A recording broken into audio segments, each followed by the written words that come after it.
Je crois que l'objectif de ce van trip, c'est de voir ce que l'Europe a à nous offrir et surtout de vivre une expérience inoubliable. Et je pense que l'objectif a été atteint, ouais.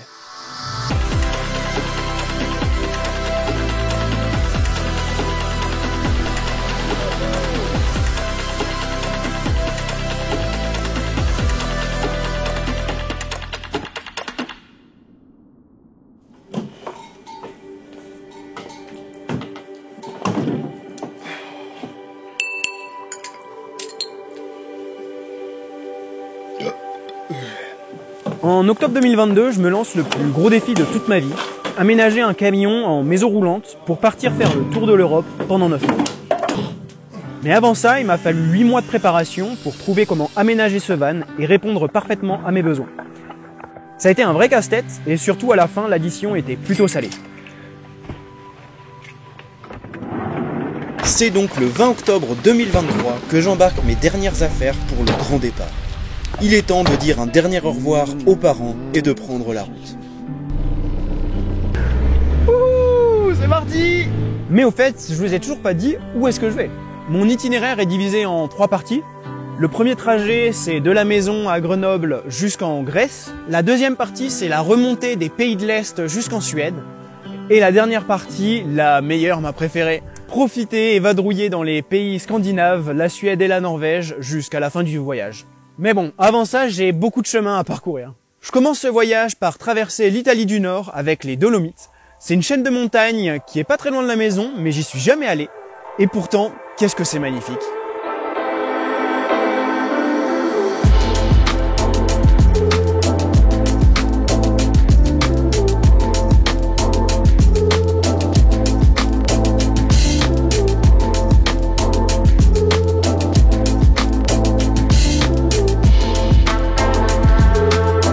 Il neige et c'est magique. Du coup j'en profite pour sortir, faire ma petite randonnée du jour, le lac de Bray.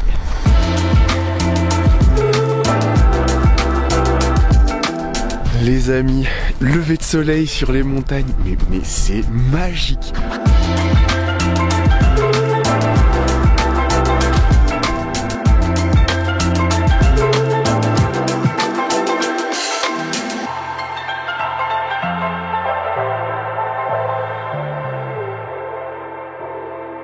Donc voilà, au début, tout se passe bien, je suis super excité de partir à l'aventure, tout seul, face au monde. J'ai littéralement l'impression d'être le roi du monde, que tout paysage peut devenir mon jardin. Je me sens vraiment libre et c'est l'une des meilleures sensations, clairement. Après la montagne, je suis redescendu un peu en altitude pour rejoindre un tout autre environnement. Je suis à la mer. Et oui, ça y est, j'ai quitté la montagne pour rejoindre la Méditerranée. Franchement, c'est magnifique avec cette journée, ce grand soleil, ça le kiffe quoi. Mais alors comment m'est venue cette idée de voyage? Tout a commencé quand j'ai fait mon Erasmus en Norvège en 2020 et j'ai vu que le pays était trop stylé, qu'il y avait plein de choses à voir, mais il y en avait pas mal que j'avais pas eu le temps de faire pendant cette année-là. Du coup je me suis dit qu'il fallait que j'y revienne et que le meilleur moyen de visiter le pays, c'était en mode van life en fait. Donc déjà, tout part de la Norvège et tout a été pensé pour voyager en Norvège. Et la raison pour laquelle je fais ce tour d'Europe finalement, c'est juste une histoire de timing par rapport à l'hiver. Vu que je partais en octobre, j'avais pas envie de passer tout l'hiver dans les pays scandinaves. Du coup, je me suis dit, quoi de mieux que de le passer plus au chaud dans les pays méditerranéens et de rejoindre ensuite la Suède et la Norvège au moment du printemps, quand il fera un peu meilleur. Mais bon, c'est pas parce que je suis dans le sud et près de la Méditerranée que l'eau est chaude. Et après cette première petite baignade, il est temps pour moi de partir pour mes premières petites expéditions croates. Okay, let's go!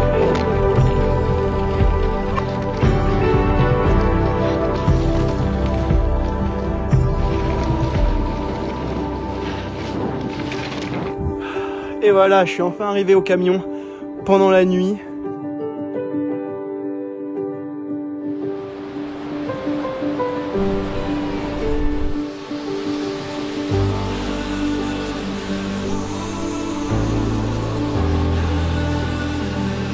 Celle-là, elle est abusée.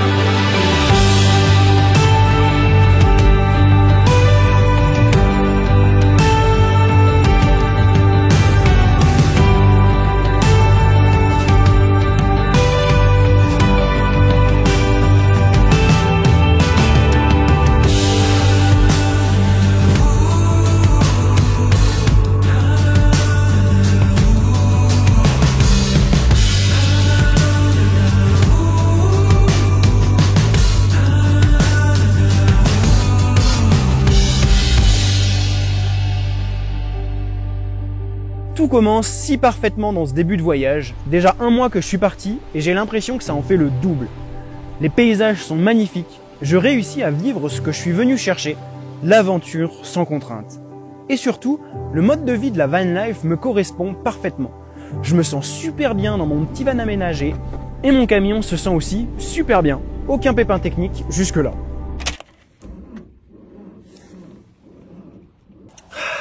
Bon bah voilà, j'ai plus de batterie dans ma voiture. Du coup je vais devoir demander à quelqu'un de bien vouloir m'aider.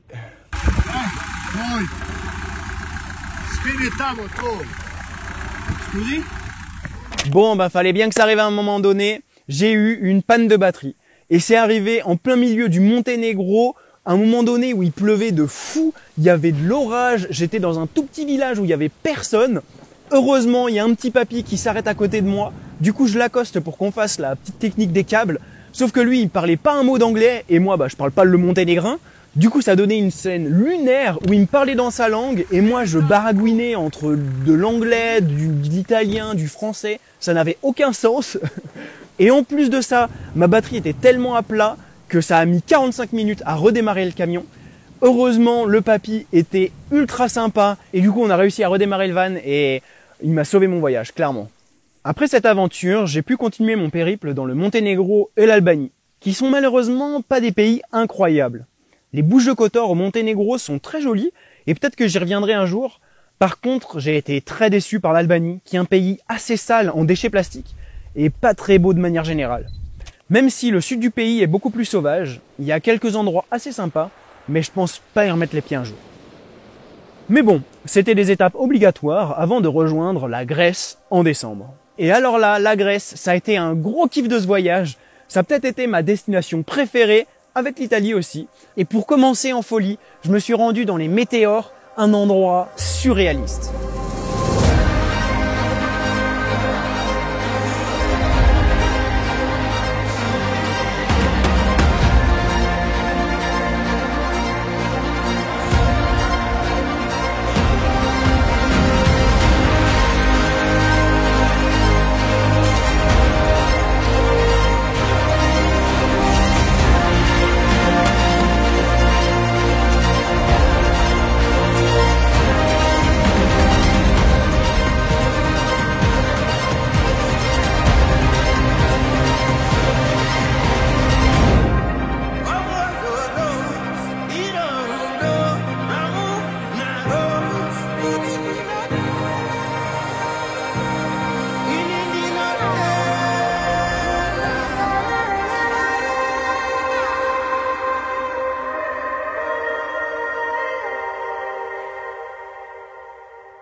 Ah oui, je vous ai pas dit, mais à ce moment-là...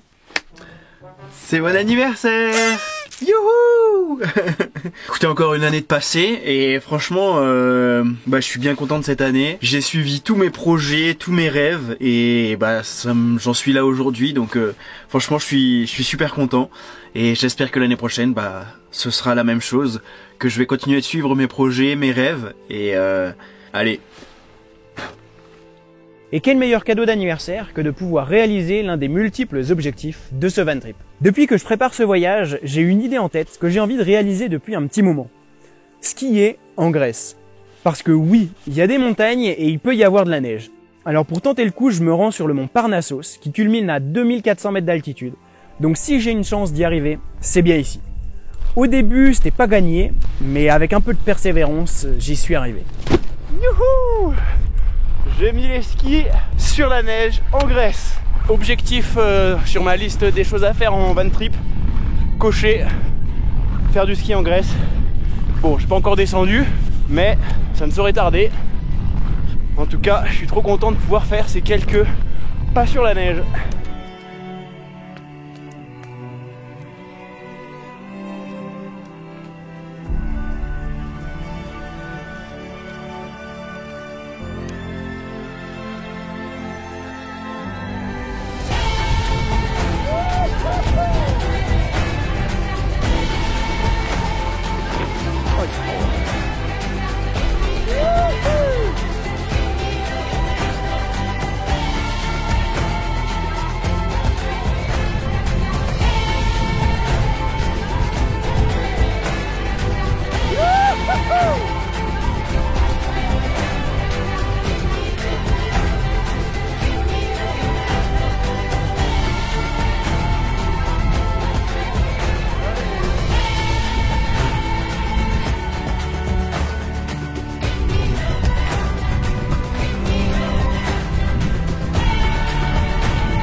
Ah, je suis content! Youhou!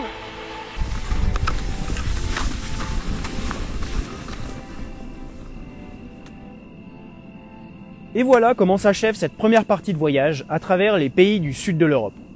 Je suis encore à fond dans l'expérience, mais c'est vrai qu'en cette fin d'année, la famille et les copains manquent un peu. Heureusement, avec les 2 premiers mois dans les rétroviseurs, j'avais bien mérité quelques vacances plus tranquilles. Et pour cette fois, j'ai été rejoint par Zara, ma copine, pour visiter le sud du pays, le Péloponnèse. Set my sails and wait for the wind to blow. Just close your eyes and chase what you see. Rest of our days, no more losing sleep. No matter where we go, you make this feel like home.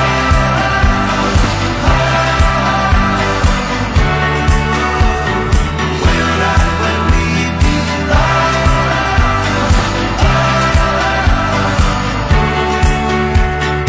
You make this feel like home.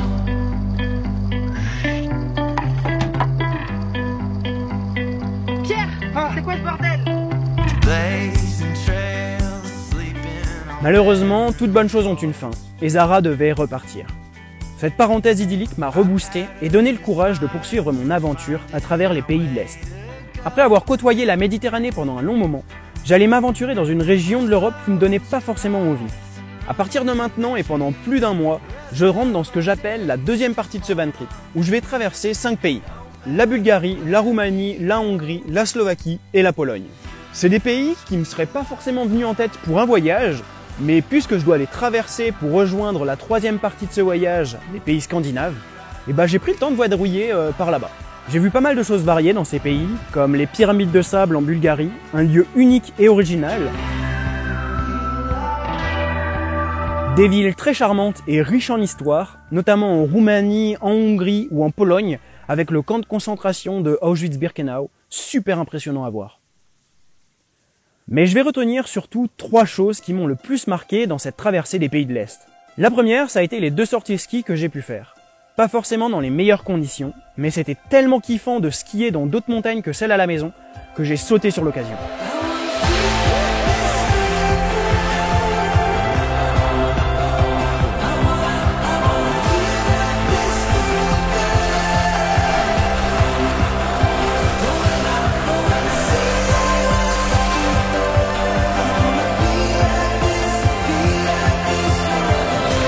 J'ai pu faire autant du ski de rando en Roumanie que du ski de piste en Bulgarie dans la station de Bansko.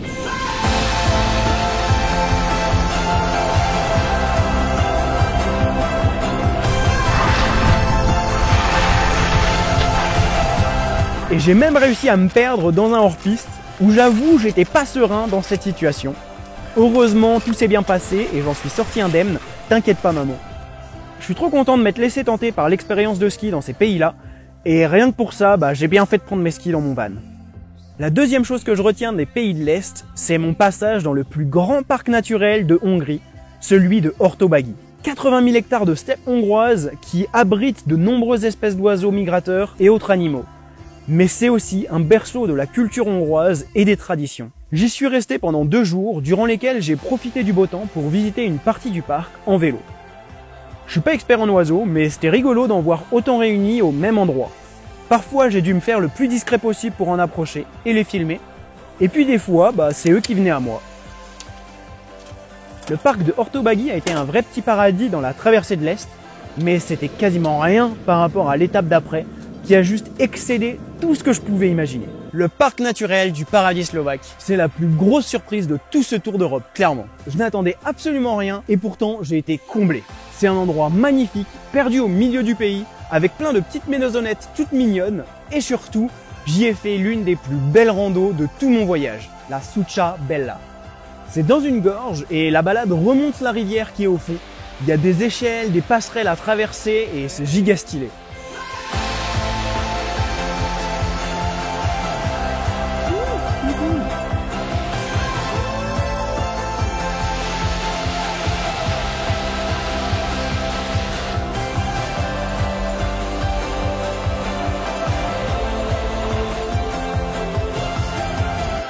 Et même si à la fin j'avais les pieds mouillés, j'étais comme un gosse là-dedans. Oh là là, cet enchaînement de passerelles que je viens de passer là, mais c'était incroyable. Et comme tout, un voyage est fait de haut et de bas. Même si jusqu'ici le ressenti est très positif, j'ai eu quelques moments de doute, de questionnement et des coups de mou. Ce qui a été difficile de gérer sur ces premiers mois, ça a vraiment été de comprendre pourquoi je pouvais avoir des coups de mou, alors que clairement tout allait bien. J'avais absolument pas de quoi me plaindre, le peu de problèmes que je pouvais avoir était ridicule et insignifiant, et surtout j'étais en train de vivre un rêve que j'avais imaginé depuis plus de 2 ans. Alors maintenant que je vivais ce moment, il était hors de question de ne pas profiter de chaque instant. J'ai eu des moments de solitude où je me sentais loin de mes copains ou de la famille. Et ce qui a été dur dans cette solitude, ça n'a pas forcément été de me retrouver seul, mais plus de ne pas partager avec quelqu'un les émotions que procure un lieu. Parce que ça, ce sont des choses que je garderai qu'avec moi comme un secret. Les émotions qu'on ressent sur le moment, elles peuvent pas être partagées des mois plus tard avec la même intensité. J'ai essayé tant bien que mal de les capturer, de les transmettre à travers mes vidéos, mais ce sera jamais égal. Et même aujourd'hui, avec le recul du voyage, la solitude se fait toujours ressentir. J'ai pas trouvé de moyen de la contourner. Elle est présente, elle fait partie du jeu de ce voyage en solitaire.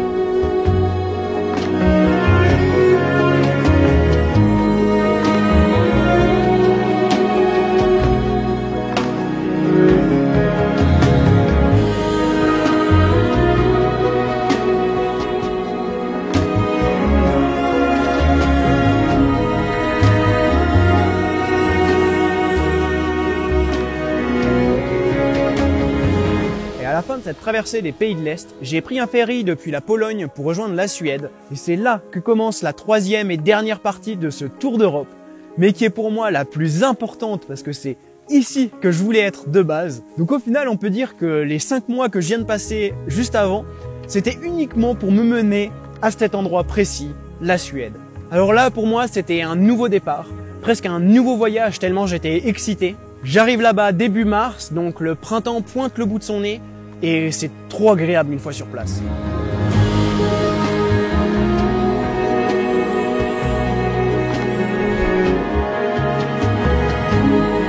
Je pouvais aussi me concentrer sur l'un de mes objectifs de ce van trip, voir des aurores boréales.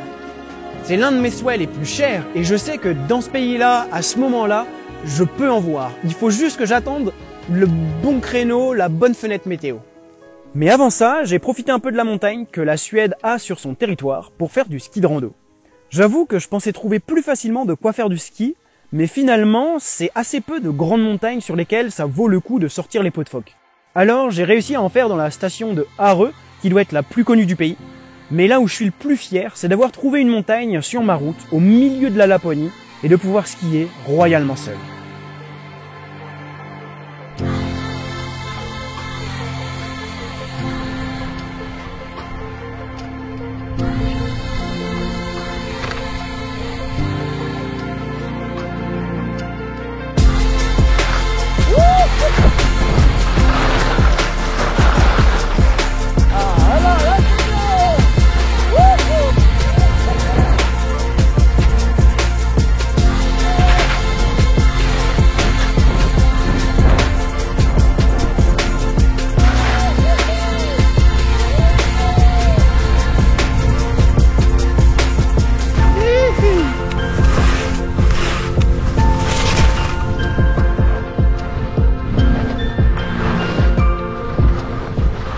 Pendant mon expérience en Suède, et après les 5 mois de van life que j'avais dans le compteur, je sens que j'ai un déclic sur la façon d'appréhender ce mode de vie. J'ai l'impression d'être encore plus connecté à la nature, qui est présente de partout en Suède et qui est vraiment magnifique. Je pense que je réalise la chance que j'ai d'être ici, loin de tout, mais exactement là où je veux être. La van life, ça me permet de jouir d'un espace de vie bien plus grand que les 6 mètres carrés de mon véhicule. Mais ça, je le comprends et je le savoure pleinement que maintenant, après 5 mois de voyage. J'ai la chance d'être au plus proche des animaux sauvages qui couvrent les plaines suédoises. Et parmi tous, mon préféré, ça reste l'élan. Bon, j'avoue, ceux-là, ils n'étaient pas à l'état sauvage. Mais cet animal a été une belle surprise pour moi quand j'en ai appris un peu plus sur lui.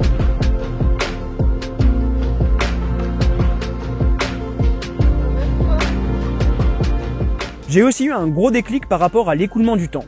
Pour moi qui suis un gros féru de productivité, je voulais toujours rentabiliser mon temps le mieux possible. Mais cette fois, j'ai enfin accepté de lâcher prise sur le temps. Parfois, tout n'est pas une affaire de rentabilité, mais plutôt de ressenti. Profiter d'un moment, d'un lieu ou d'une personne, c'est prendre le temps de le ressentir. Et parfois, ça passe par l'action de ne rien faire. Et c'est même dans ces moments d'inaction que les choses les plus extraordinaires peuvent se produire.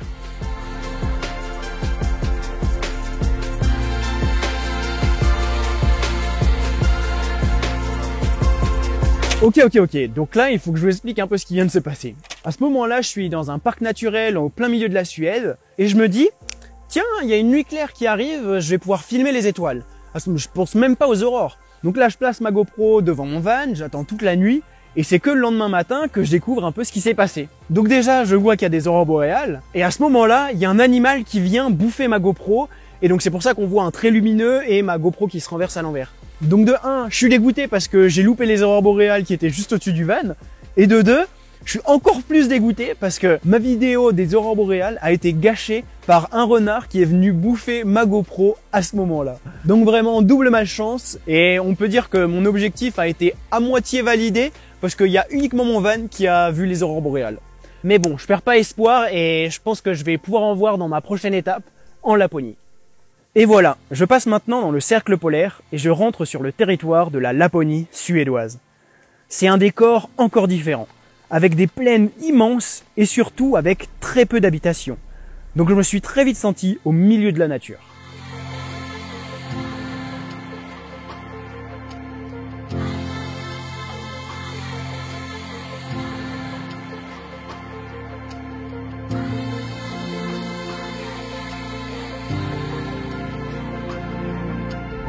Mais malheureusement, je me rapprochais de plus en plus de la fin de mon parcours en Suède.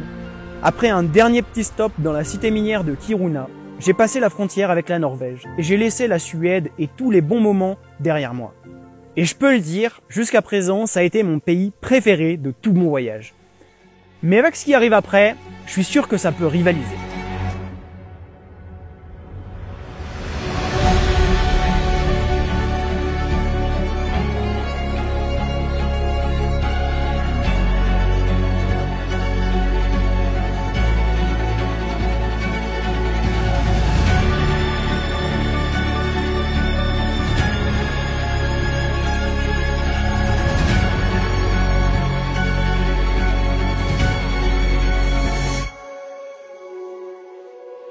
Les Lofoten représentent le point culminant de ce voyage.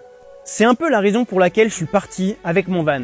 Donc me retrouver ici dans ces paysages, après tout le chemin parcouru, c'est une sensation incroyable pour moi.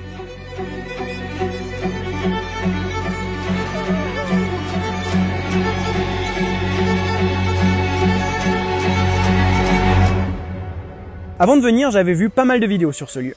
Donc je pensais savoir à quoi m'attendre. Mais finalement, je pouvais pas imaginer ce qui m'attendait. Parce que ce lieu est si unique, tellement immense et vertigineux, qu'il n'y a qu'une fois qu'on s'y retrouve, qu'on réalise à quel point cet endroit est spécial.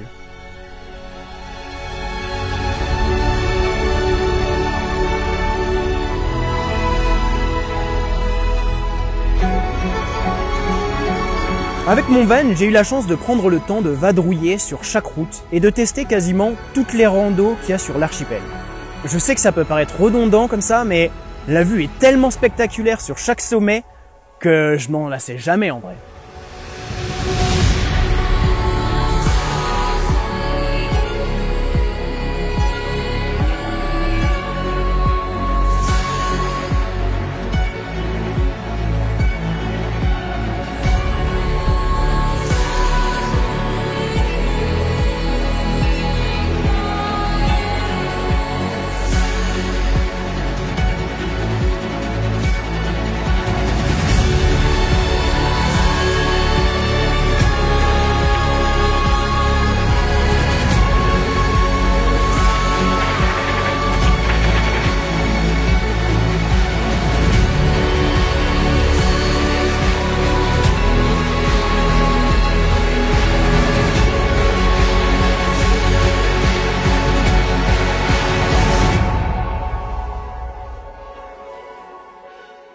Pendant mon voyage dans les Lofoten, je réalise 3 choses. La première, c'est que c'est le plus bel endroit sur Terre que j'ai jamais fait, clairement. Le contraste entre les montagnes, la couleur bleu turquoise de l'eau et les plages de sable font que tout est incroyable à regarder. Deuxième chose que je réalise, c'est un objectif de Svantrip. Faire du ski dans les Lofoten. Ouais, alors on est sur un type de ski assez atypique, mais il n'y avait pas non plus énormément de neige. Qui a dit que le ski de randonnée c'était forcément qu'avec des skis? Faire du ski ici, c'était l'un de mes souhaits les plus chers parce que j'avais cette idée depuis le début. Et pour l'occasion, j'ai réussi à trouver une montagne plutôt sympa à skier. Et même s'il y avait une tonne de vent, la vue était imprenable sur l'océan à gauche et à droite. Il y avait une vue incroyable. Et la descente était pas si pire en vrai, je me suis bien régalé.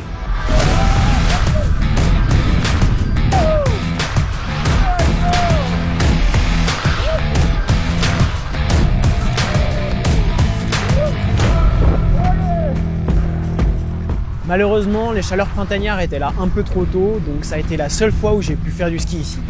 Mais c'est pas tout, j'ai aussi pu réaliser un autre objectif quasiment dans la foulée. Et celui-là, j'avoue que je pensais pas le réaliser parce qu'il fallait un vrai alignement des planètes pour avoir les bonnes conditions au bon moment. Wow. Bon alors, ça va surfer dans les Lofoten un peu ou pas là? Je suis trop excité mais j'ai peur parce que l'eau doit être tellement froide. On est quand même dans le cercle polaire quoi. Youhou! C'est parti! Coucou de mouton!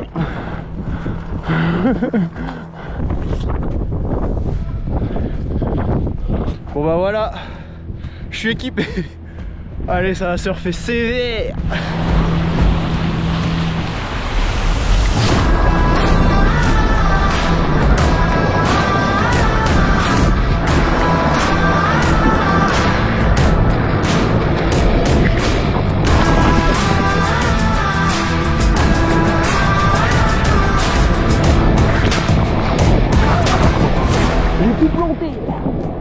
Mais c'était cool. Je coche donc ces 2 nouveaux objectifs de Svantrip, faire du ski dans les Lofoten et faire du surf dans le cercle polaire. J'ai vécu une expérience de dingue, surfer dans ce milieu-là, c'est ouf. Il y a 3 jours, je faisais du ski, et là je fais du surf. Incroyable. À la fin, j'ai même eu droit à un petit sauna rien que pour moi tout seul. Et à ce moment-là, je me dis, mais quelle vie, quelle chance de vivre cette vie quand même. Ce qui m'amène à la 3e chose que j'ai réalisée pendant mon voyage ici, c'est que depuis que j'ai démarré ce projet de voyage en tour d'Europe, je me suis jamais senti aussi heureux de toute ma vie. Et ça, je vous parle depuis le début que j'ai entamé les travaux sur mon van. On sait tous que la vie est faite de haut et de bas. Mais depuis que j'ai cet objectif de tour d'Europe avec un van aménagé, c'est comme si tous les efforts que je mettais, c'était pour l'atteinte de cet objectif. Et je crois que c'est la première fois que je réalise l'accomplissement d'un rêve d'une vie, en fait. Et c'est un sentiment indescriptible que j'avais envie de garder pour toujours. Malheureusement, c'est pas le cas.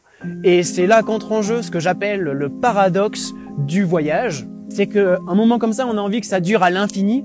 Mais c'est justement parce que ça a une fin qu'on l'apprécie autant à sa juste valeur et qu'on savoure chaque instant. Et je pense que c'est applicable à toute chose dans la vie. Si on sait que chaque moment a une fin, que ça peut être la dernière fois qu'on vit ce moment-là à cet endroit avec cette personne-là, on vit tout de manière beaucoup plus intense. Alors ça peut être une façon de penser un peu extrémiste, mais c'est une chose qui m'a beaucoup aidé à apprécier mon voyage et le moment présent.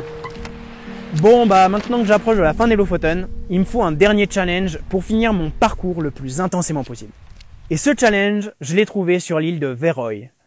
J'ai donc dû prendre un ferry pour m'y rendre et me retrouver face à mon dernier défi, réaliser la plus belle descente à vélo de toute ma vie.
Allez, c'est la fin de mon aventure dans les Lofoten. Je prends le ferry, là, ce soir. Je suis super triste en vrai. C'était trop bien les Lofoten, j'ai tellement adoré. Mais comme toute bonne chose ont une fin, et bah celle-ci arrive à terme. Après quelques heures de ferry et un magnifique coucher de soleil, j'ai rejoint la région de Bodø pour expérimenter la suite de la côte norvégienne. Et je dois vous avouer quelque chose, après les Lofoten, j'ai eu un gros coup de mou. Parce que les Lofoten, c'était un peu l'objectif ultime de mon voyage. Et une fois que j'ai réalisé ce rêve, que j'ai atteint cet objectif, la suite m'a paru beaucoup plus fade. Et le but maintenant, c'était juste de rentrer à la maison, quoi. En fait, c'est un peu comme quand on gravit une montagne. La phase de montée, on est en forme, on est motivé, on découvre des paysages et c'est trop beau. Donc ça, c'était toute la partie avant d'arriver dans les pays scandinaves. Ensuite, on est sur le sommet de la montagne, là on se dit qu'on a réussi l'ascension, on profite de la vue, on a toute la satisfaction des efforts précédents. Donc ça, c'était la Suède et les Lofoten. Et ensuite, faut redescendre la montagne, et c'est souvent beaucoup moins rigolo, on est fatigué, on a juste envie de rentrer à la voiture qui est en bas. Et du coup, ça c'était la fin de mon voyage, le retour en France, et je l'ai un peu vécu comme ça. En même temps, après avoir fait le plus bel endroit sur Terre, qu'est-ce que tu peux voir de plus stylé après ça? C'est forcément moins bien. Mais bon, il n'était pas question non plus de se relâcher et de ne pas profiter de la fin de la Norvège, surtout qu'il y a un objectif que j'ai pas réussi à valider encore. Voir le soleil de minuit. Voilà, pile en face du coucher de soleil. Et c'est trop beau là, putain. On le voit mais parfaitement, la petite boule de feu là. Avec les montagnes autour, c'est magnifique. 3h43 et le soleil est tranquillement en train de disparaître à l'horizon. C'est beau hein, mais je pense que j'aurais pas le soleil de minuit. À quelque chose près.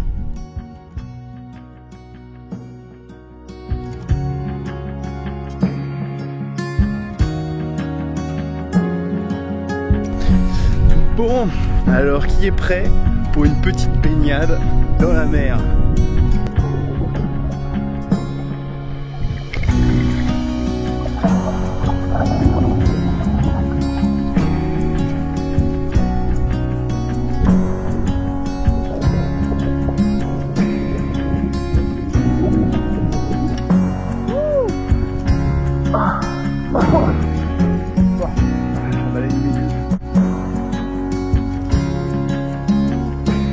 Ça y est, avec un peu de patience, j'ai vu le soleil de minuit et je peux rentrer maintenant à la maison en ayant quasiment coché tous les objectifs de ce van trip. Même s'il faudra quand même que je revienne pour voir les aurores boréales de mes propres yeux. Pour la suite, j'étais vraiment dans un mix d'émotions, j'avais pas envie que le voyage se termine et en même temps, j'étais content de me dire que j'allais retrouver ceux que j'aime, ma famille et mes proches. Et comme disait l'autre, après avoir fait le tour du monde, tout ce qu'on veut, c'est être à la maison. Et ce voyage en solitaire m'a fait vraiment prendre conscience à quel point ils sont importants pour moi dans ma vie. Et si je le dis pas assez en face, je le dis là maintenant. Merci d'en faire partie. Et sans le savoir, vous avez vraiment été d'un grand soutien dans mon voyage parce que vous étiez dans mes pensées à tout moment. En fait, un voyage en solo, c'est avant tout une introspection.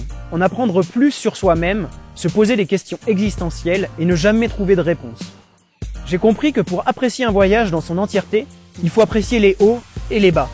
Parce que sans les moments de doute, de fatigue ou de questionnement, je pouvais pas vivre avec autant d'intensité les moments de bonheur. J'ai appris à me laisser guider par l'inattendu.